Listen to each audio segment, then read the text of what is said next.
நிலாவுல தண்ணீர் இருக்கான்னு தேடுறோம், ராக்கெட்ட ஏவுறோம், பூமியில குடிநீர வியாபாரம் பண்ணுறோம்.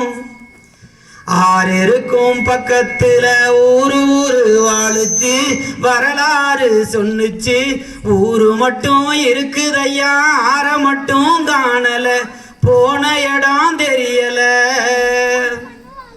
பறவை நட்ட காடுகளை பாவிசனம் அழிக்குதே, நன்றி மறந்து சிரிக்குதே, ஆறறிவ வச்சுக்கிட்டு ஆணவத்தில் வாழுதே.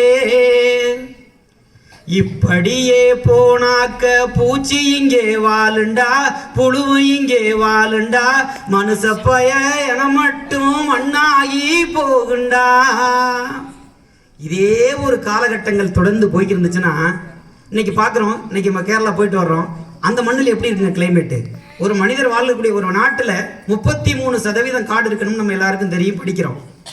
கேரளாவில் 33% காடு இருக்க வேண்டிய ஒரு சூழலில் 30% காடு அவங்க பராமரிச்சுட்டு இருக்காங்களாம். அதுதான் அந்த மாநிலம் அப்படி இருக்குது.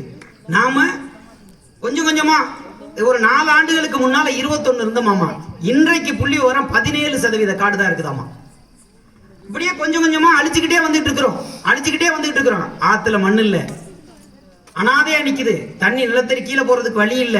மண்ணை ஆத்துல இருந்து அள்ளியாச்சு, நிலத்தடி நீர் எங்கேயோ போயிட்டு இருக்குது. பிளாஸ்டிக் ஒரு பக்கம் பெருகிக்கிட்டு இருக்குது. இது எங்க போய் முடிய போகுதுன்னே தெரியல. அடுத்த தலைமுறை பிள்ளைகள் அவன் வாழ்றதுக்கே வழி இல்லைங்க, வாழ முடியா. இப்ப நம்ம அண்ணன் கூட நான் சொல்லிக்கிட்டு இருந்தேன், நம்ம எல்லாரும் அனுபவிச்சுட்டு இருக்கிறோம். என் பையன் அனுபவிச்சுட்டு இருக்கிறான், நம்ம தம்பி அபினவெல்லாம் அவங்க ரொம்ப சிரமப்படுறாங்க. இந்த நம்மளுடைய அந்த திருமூர்த்தி மில்லுங்க, நம்ம எல்லா பெண்களுக்கும் தெரியும் நினைக்கிறேன். அந்த டஸ்ட், அந்த பஞ்சு வந்து அளவுக்கு அதிகம். ஆரம்பத்தில் நம்ம